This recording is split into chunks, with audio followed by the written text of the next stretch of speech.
वो सब होते हैं झूठे मेले। उनमें होते हैं मेले, क्योंकि नदियां ढेर सारा कचरा में उन मेलों में बहा के लाती हैं। ये है ज्ञान सागर, बाप और आत्माओं का मिलन। और इस मेले में बच्चे तो बहुत ही रमणीक होने चाहिए, क्योंकि देवताएं होते हैं रमणीक, परंतु ये है बड़ी राजधानी। इस मेले में सभी एक रस नहीं हो सकते।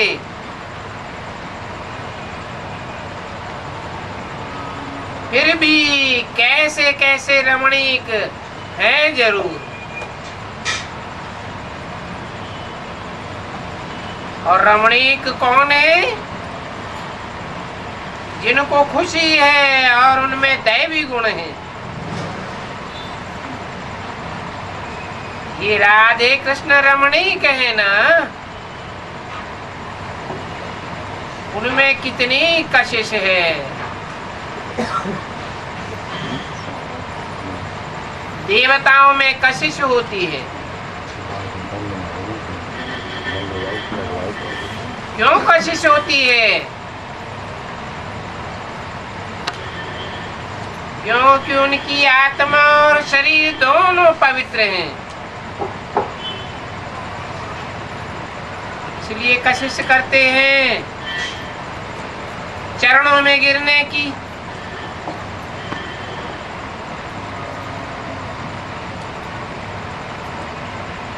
सन्यासी देवताओं के आगे झुकते हैं,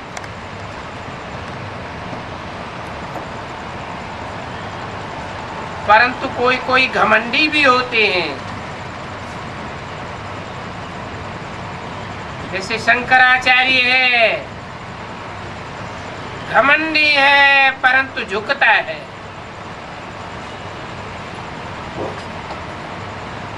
प्योरिटी इम्प्योरिटी को झुकाती है। आखिरी सन्यासियों का, शंकराचार्य का जन्म तो अपवित्रता से होता है, देवताओं का जन्म तो अपवित्रता से नहीं होता।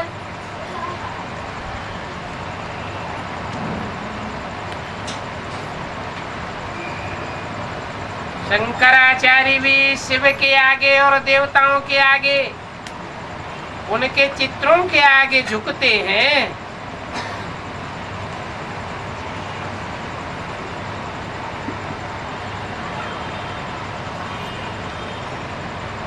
क्योंकि बाप और दादा के बनाए हुए रमणीक चित्र हैं।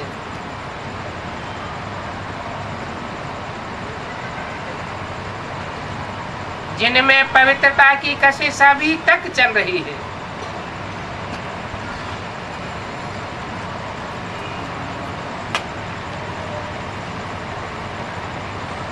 कब रमणीक बनाया था?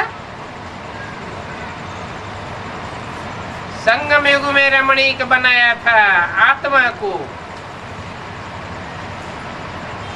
और सतयुग में आत्मा और शरीर दोनों ही रमणीक थे।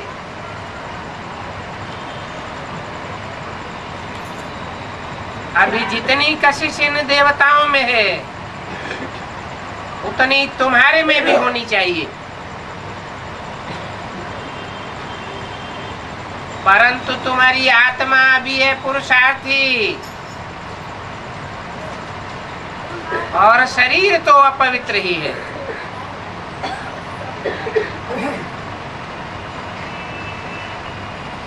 जो समझते हो हम लक्ष्मी नारायण बनेंगे,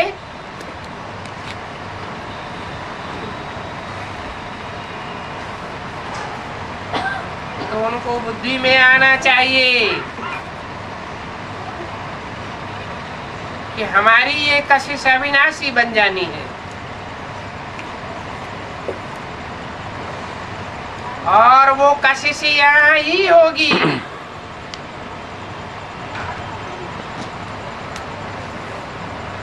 अनुभव करेंगे कि अनायास ही खींचे चले आते हैं, क्योंकि आत्मा पवित्र हो जाती है। ये कशिश उनमें रहती है जो याद की यात्रा में रहते हैं। याद में प्योरिटी समाई हुई है।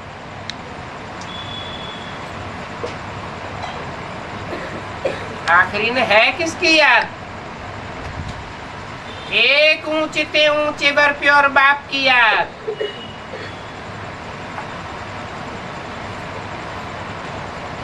उस बाप की एवर प्योरिटी की कशिश आती है। याद में भी कितनी कशिश भरी हुई है। अभी तुमको मालूम हुआ है, तुम जानते हो, इन लक्ष्मी नारायण ने जो ये राजाई पाई है, जरूर राजयोग बल से पाई है।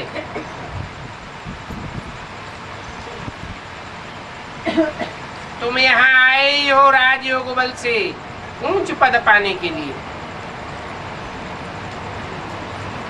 तुमको बाप बैठ करके राजयोग सिखाते हैं।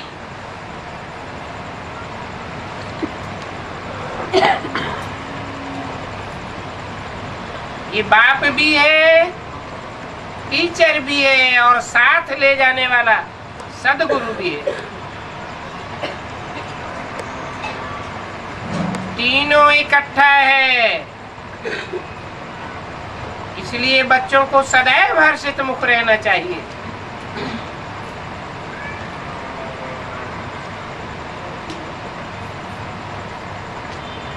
और सदैव हर्षित मुख रहेंगे तब जब अलफ और बे की याद रहेगी। साथ साथ बहुत रमणीक भी बनेंगे। ये भी जानते हो कि यहाँ रमणीक बनेंगे तो भविष्य में भी रमणीक बनेंगे। यहाँ की कमाई सच्ची कमाई है,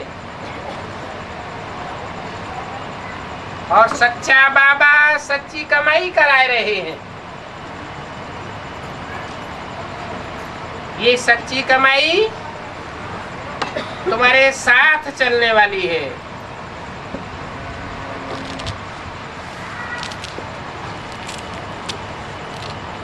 ये कोई अल्पकाल की कमाई नहीं है। 21 जन्मों तक अविनाशी कमाई साथ चलेगी। भक्ति मार्ग में होती है अल्पकालिक की कमाई, उसे अविनाशी कमाई नहीं कहेंगे।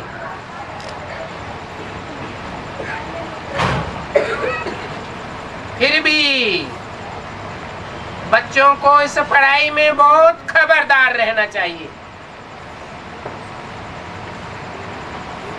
नहीं तो माया कोई न कोई रूप धारण करके पकड़ती रहती है। अपनी नजरों में भी गिराए देगी, समाज की नजरों में भी गिराए देगी, बाबा की नजरों में भी गिराए देती है। तो बड़ा खबरदार रहना है।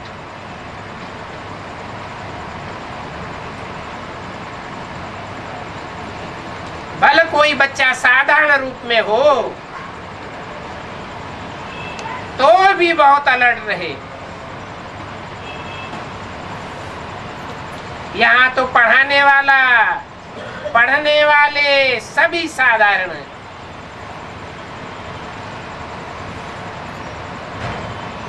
देखो हमारा मम्मा बाबा कितना साधारण है,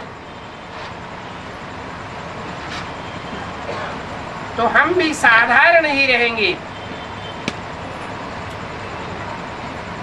क्योंकि इस समय हमारी राजाई नहीं है।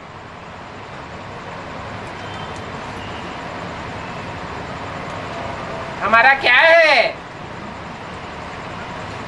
हमारा वनवास है।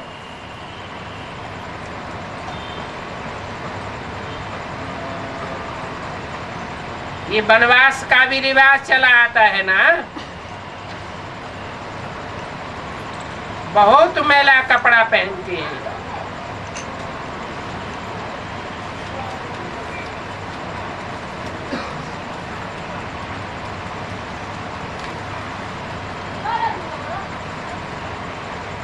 सगाई होती है,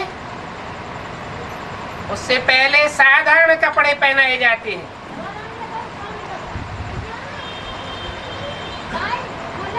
ये संगम युग का रिवाज चला आता है।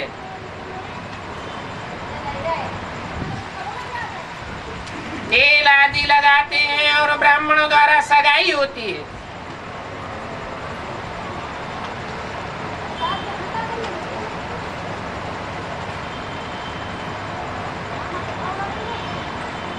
ये ज्ञान का मिक्स तेल है।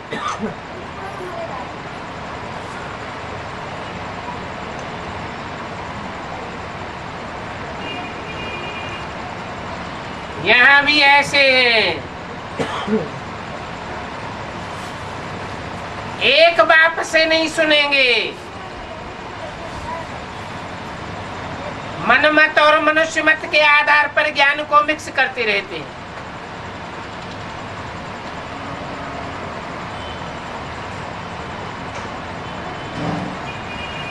यहाँ तुम्हारी सगाई भी ब्राह्मणों द्वारा होती है।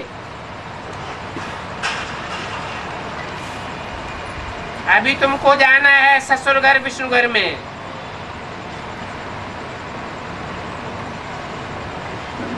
तो उससे पहले कुछ भी देह का भान न रहे।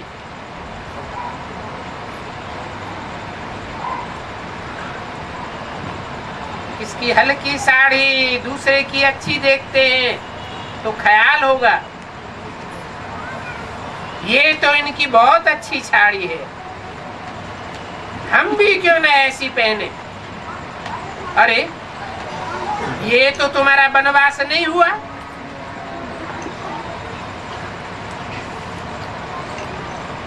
तुम इस साधारण में रह करके इतना ज्ञान देते हो।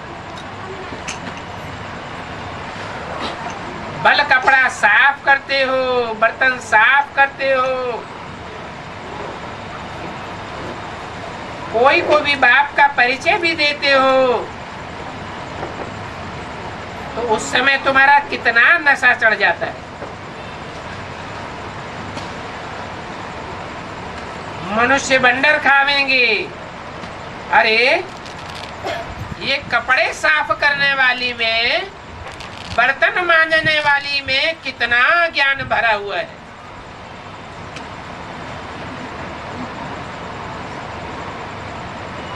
ये है तो राजयोग ना, गीता का ज्ञान है। और गीता है सर्वशास्त्र शिरोमणि। तो नशा भी बहुत चढ़ जाता है। बाबा अपना अनुभव भी बैठ सुनाते हैं। कहते हम बैठ बच्चों से खेलता हूँ और खेल खेल में सामने बैठ बाप का परिचय देता हूँ।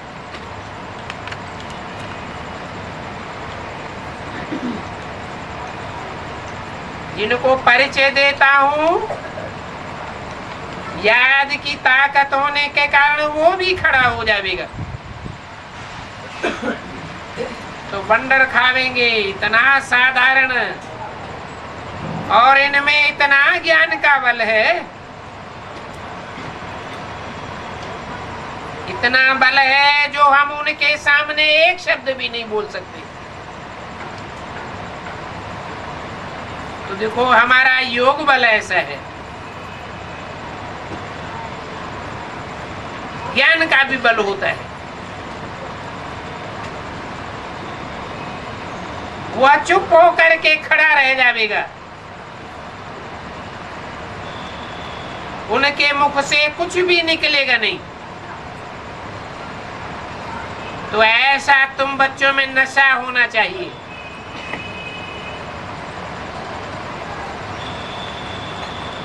कोई भी भाई अथवा कोई भी बहन आवे, हम उनको विश्व का मालिक बनने की मत दे सकते हैं।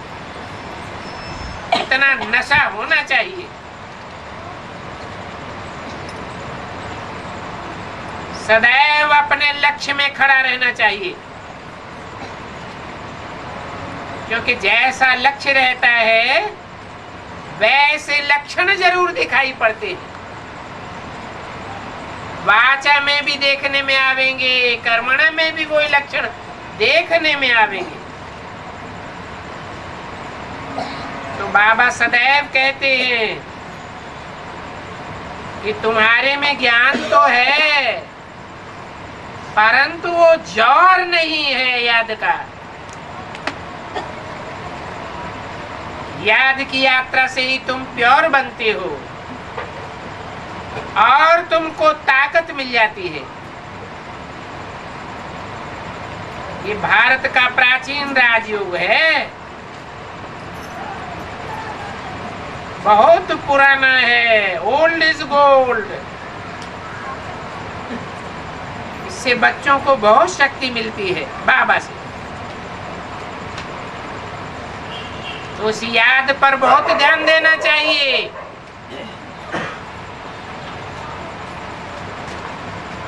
अलर्ट रहना चाहिए। नींद और अलबेलापन का नाम निशान नहीं होना चाहिए।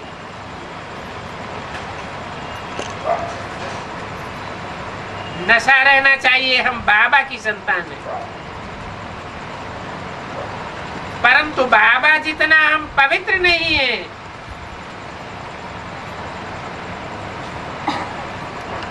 परंतु दिल में रहे कि हमको ऐसा बनना जरूर है। पवित्र बनेंगे तभी बाप के घर में जा सकेंगे।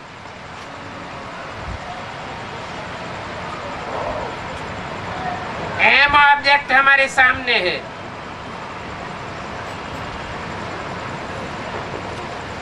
योग से ही तुम पवित्र बनते हो।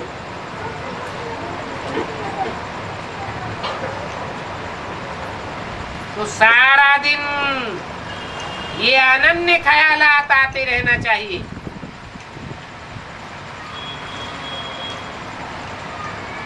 अंधों पर भी तरस करना है। ये दुनिया में जो भी बैठे हैं सब अंधे हैं। इनको विचारों को ज्ञान चक्षु नहीं है, परंतु अपन को अंधे मानते नहीं हैं। इनको अपनी आत्मा का स्वरूप नहीं दिखाई पड़ता। परमात्मा बाप की पहचान नहीं है।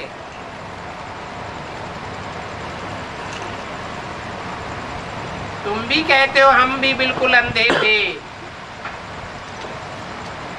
बाबा ने अभी हमको ज्ञान का तीसरा नेत्र दिया है। इस कारण हम अभी सारी रचना के आदि मध्य अंत को जानते हैं।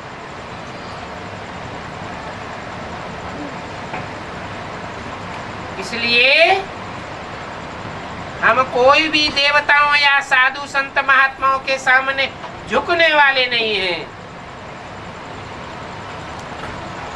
क्योंकि तुम मास्टर नॉलेजफुल बनते हो।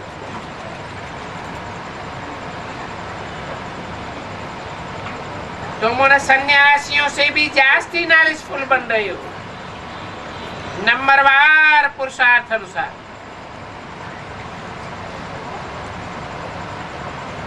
बाबा का बच्चा हो करके अगर पूरा वर्षा नहीं लिया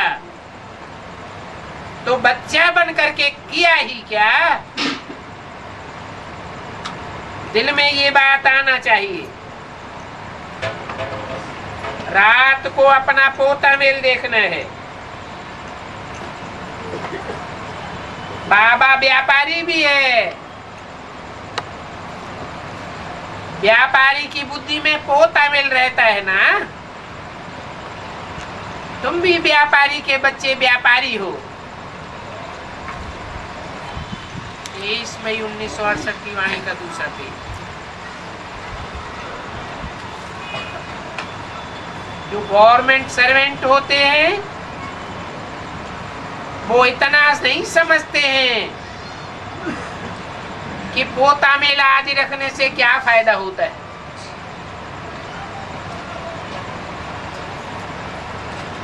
क्योंकि सर्वेंट है ना, इंफीरियरिटी कम्प्लेक्स रह जाता है, तो बाटे घाटे का ध्यान नहीं रखते हैं।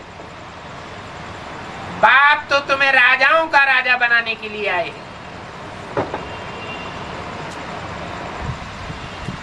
बाबा कहते हैं रोज अपनी मुरादी संभालो। देखो सारे दिन के पुरुषार्थ में घाटा हुआ या फायदा हुआ। बाप तो आकर के अविनाशी ज्ञान रत्नों का फायदा देते।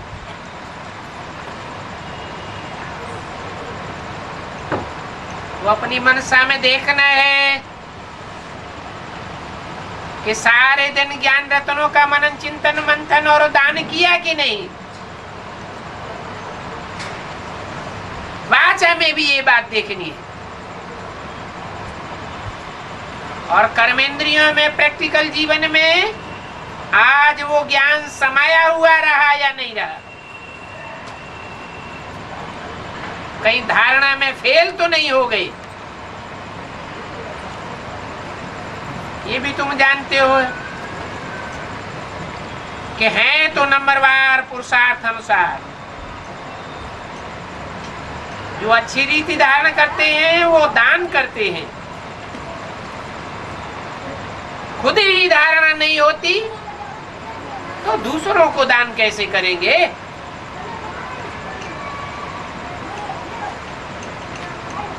वाचा में धारण कर लेते हैं तो वाचा से दूसरों को दान करते रहते। प्रैक्टिकल जीवन की धारणा में ज्ञान नहीं है, प्रैक्टिकल अनुभव में नहीं आता है, तो दूसरों को कैसे देंगे।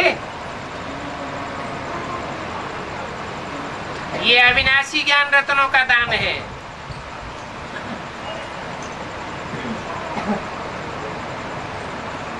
यहाँ तो रूप बसंत की जोड़ी तुम्हारे सामने।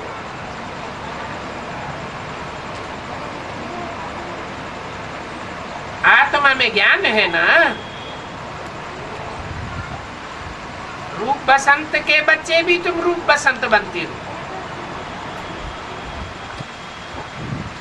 आत्मा में ही नॉलेज बढ़ती है।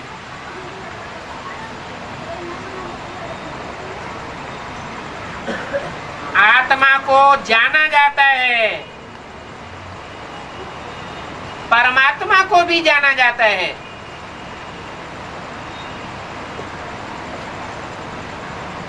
आत्मा क्या चीज है, कौन सी आत्मा क्या पार्ट बजाने वाली है, और परमात्मा क्या चीज है। क्यों परमात्मा गाया जाता है।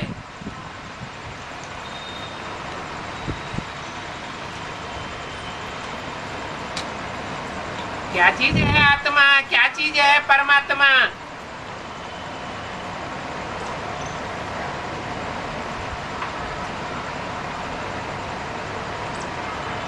क्या उनकी यादगार बनाते हैं, है? आत्मा है शालिग्राम।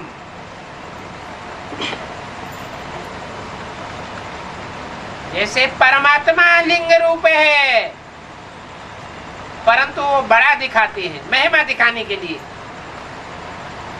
बड़ी महिमा है, बड़ा पार्ट बजाता है।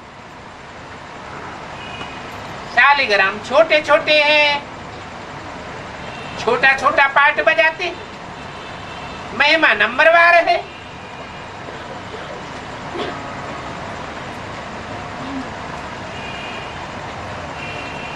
शालिग्राम को भी कर्मों का बंधन बंधता है। तो शालिग्राम की बटिया के चारों ओर बंधन दिखाते हैं,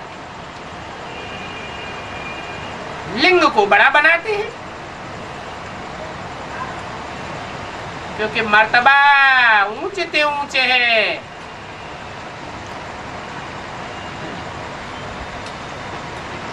शालिग्राम लाखों की तादाद में बनावेंगे और उनके बीच में लिंग एक ही बनावेंगे।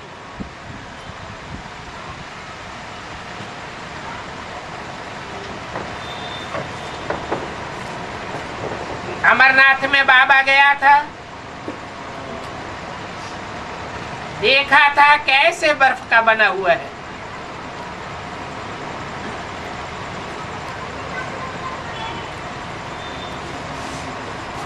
दिखाते हैं वहां शिव सोया रहता है।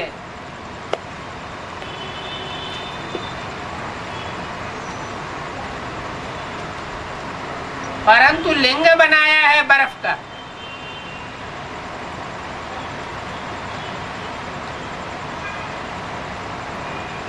तो सोचना चाहिए, ये भक्ति मार्ग में जो चित्र आदि बनाए हैं, ये सभी कहाँ की यादगार हैं? जरूर संगम युग की यादगार हैं।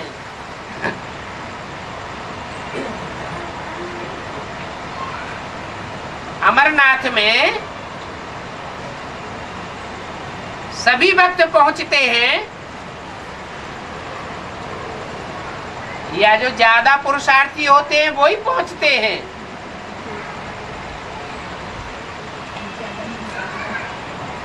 बहुत हिम्मत वाले होते हैं वो पहुंचते हैं। पैदल यात्रा करनी पड़ती है, बहुत ऊंची चढ़ाई है।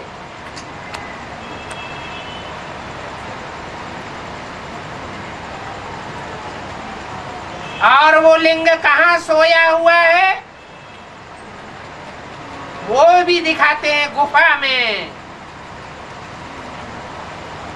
अर्थात तो गुप्त स्टेज है।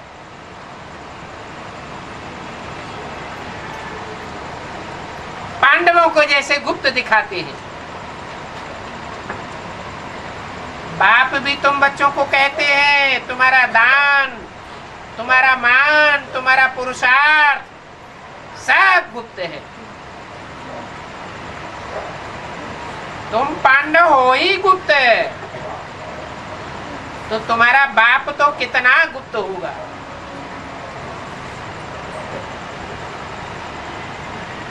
परंतु भक्ति मार्ग में जो क्रिया कर्म कांड करते हैं, यात्राएं आदि करते हैं, उनसे कोई प्राप्ति नहीं होती है, क्योंकि स्थूल रूप में पैदल यात्रा करते हैं, बुद्ध रूपी पांव से यात्रा नहीं करते हैं।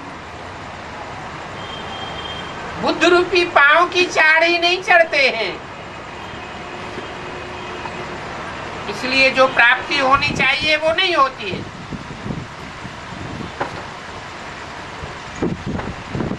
बाप ने तुमको सीढ़ी का अर्थ भी समझाया है,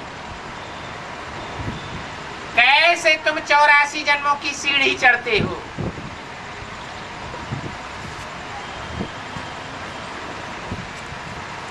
तुम ब्राह्मण बच्चे जिन्न हो, तुमको डायरेक्शन मिला हुआ है, इस सीढ़ी पर चढ़ो और उतरो।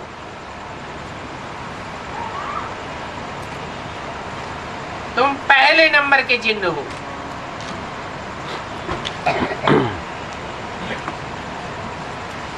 जिन्न का अर्थ क्या होता है? दो शब्द हैं जिनके मिलने से बनता है जिन्न, जित और न। जो जीता न जा सके वो है जिन्न। माया ऐसे जिन्नात को जीत नहीं सकती, आखिरी न हार जाती है।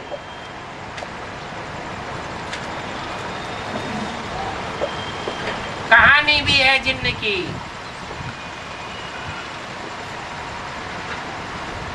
काम नहीं देंगे तो खा जाऊंगा।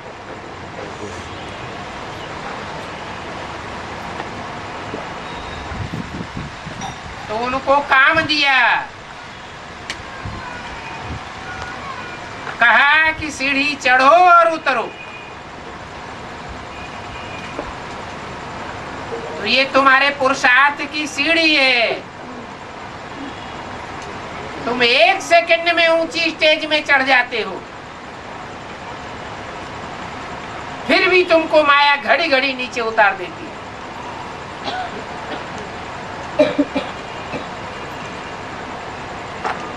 बाबा ने तुमको ये बेहद की पुरुषार्थ की सीढ़ी दी है।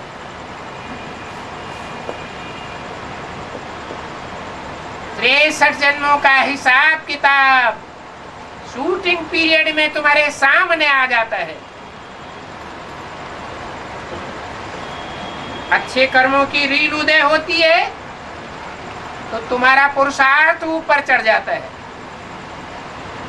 बुरे कर्मों की रील उदय होती है तो न चाहते हुए भी पुरुषार्थ नीचे आ जाता है।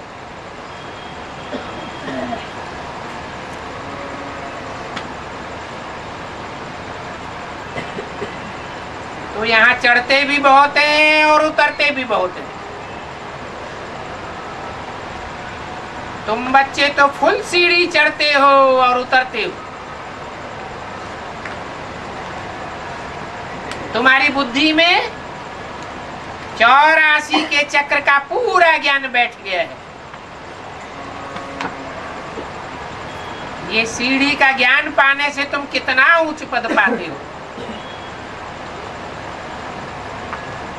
फिर उतरने की भी कहानी बहुत है।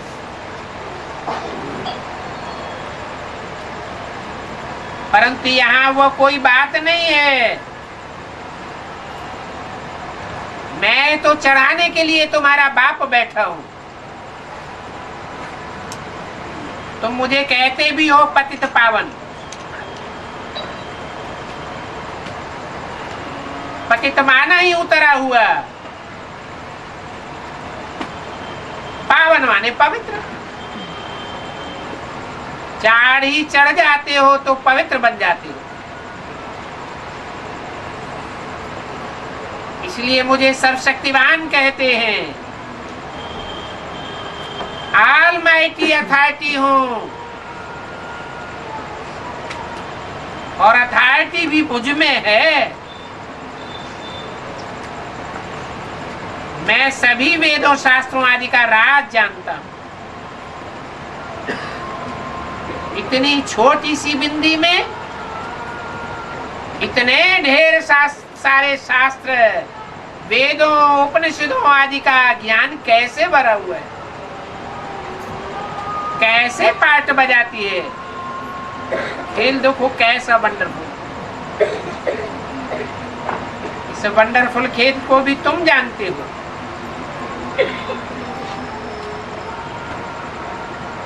तुमने पहले कब नहीं सुना होगा कि आत्मा में 84 जन्मों का विनाशी पाठ मुदा हुआ है।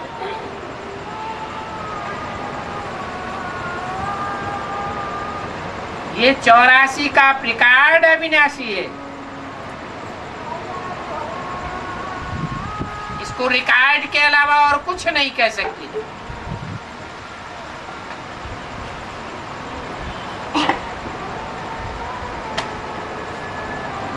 ये रिकॉर्ड कब मिटने वाला नहीं है। इस बात में अगर संशय उठता है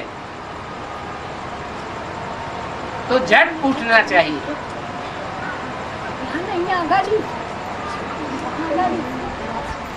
अच्छा, मीठे मीठे सिकिल दे रुआनी बाप व दादा का याद प्यार गुड नाइट।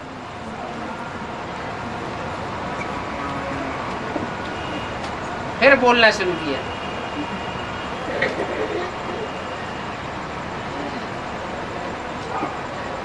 बाप ने समझाया है, यहां तुम बच्चे नंबरवार बैठे हो,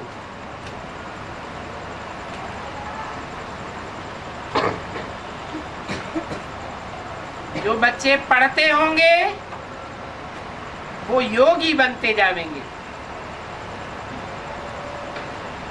अच्छी पढ़ाई पढ़ने वालों की अच्छी अवस्था बनती जाएगी।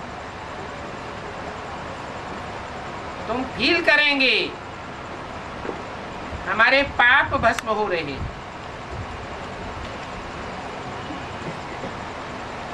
उस समय सिवाय बिलीवर्ड बाप के और कोई भी याद नहीं आवे।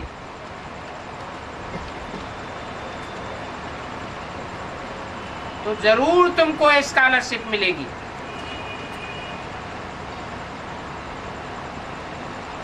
पिछाड़ी के फाइनल पेपर में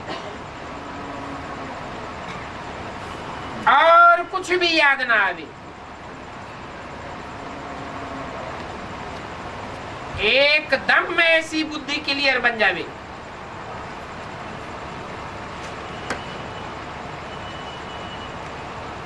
भक्ति मार्ग में तुमने शुरू में भक्ति भी अभी विचारी की है,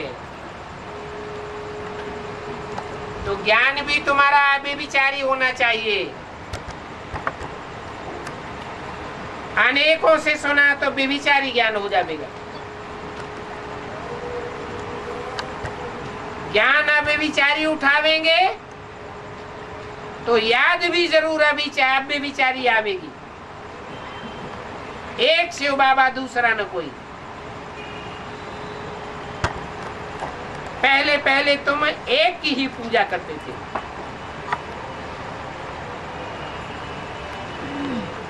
जो आदि सो अंत हो जाता है।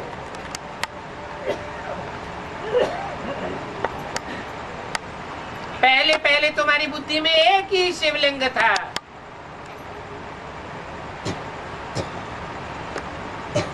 सोमनाथ का मंदिर था।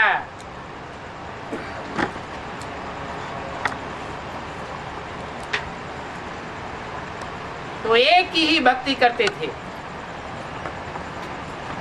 दूसरा कोई याद नहीं था। तुम्हारा ड्रामा में पार्ट ही ऐसा है। उस समय और कोई देवी देवता का मंदिर नहीं था, एक ही निराकार भगवान। निराकारी स्टेज वाला दिखाया गया था। अभी तो देखो ढेर के ढेर देवताओं के मंदिर बन गए। देवताओं के मंदिर भी हैं, तो सन्यासियों के भी मंदिर बनाए दिए हैं। भूत प्रेतों की भी पूजा करने लग पड़े हैं। अभी बाप कहते हैं एक बाप को ही याद करो और कोई भी याद ना आए,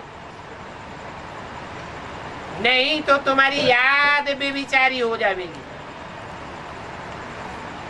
और जब बेविचारी याद हो जाएगी तो उस याद से पाप चढ़ेगा या पुण्य चढ़ेगा? पाप ही चढ़ता जाएगा।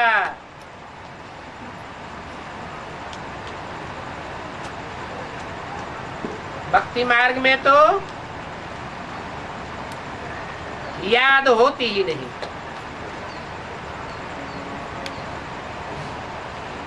क्योंकि भगवान को जानते ही नहीं। अभी भगवान कहते हैं, हे बंदरों, अनेकों से ज्ञान न सुनो, हियर नो इविल। जिस बात से कोई फायदा नहीं होता उनकी बात भी नहीं सुनो। एक दूसरे से सुनाओ भी नहीं, ऐसी कोई बात न करो। जिस बात से एक दो की उन्नति होती हो वही बात सुनानी चाहिए। दो अक्षर ही बस हैं। एक बाप दूसरा न कोई। उस एक बाप को याद करेंगे तो जरूर पाप नाश हो जाएंगे।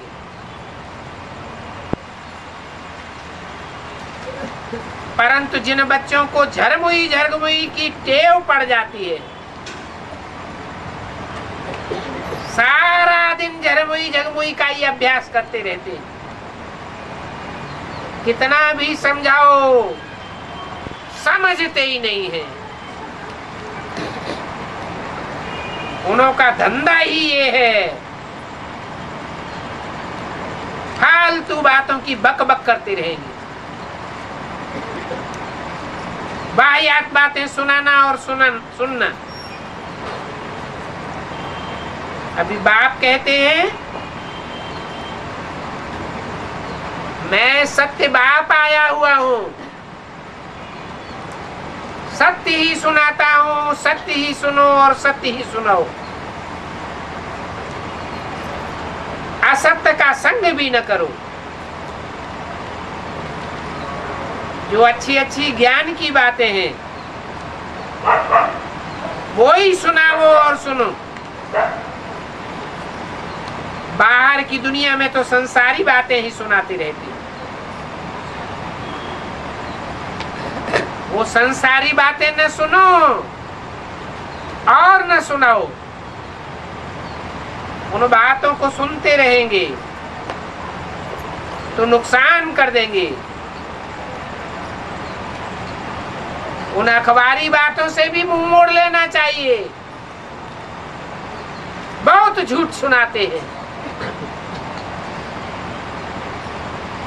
यहाँ तो तुम बच्चों की उन्नति होगी।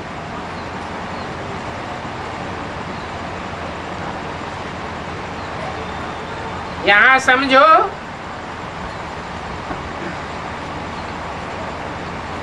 तुम देवता बनने आए हो।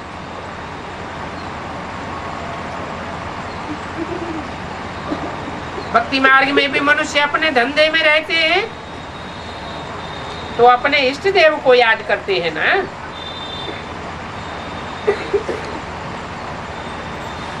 तो तुम भी जो आवे उनको समझाओ, दोनों सौदा कराओ। तुम कल्याणकारी हो। अच्छा, ऐसे कल्याणकारी बच्चों के प्रति रूहानी बाप दादा का याद प्यार गुड नाइट। रूहानी बच्चों के प्रति रूहानी बाप का नमस्ते। ओम शांति।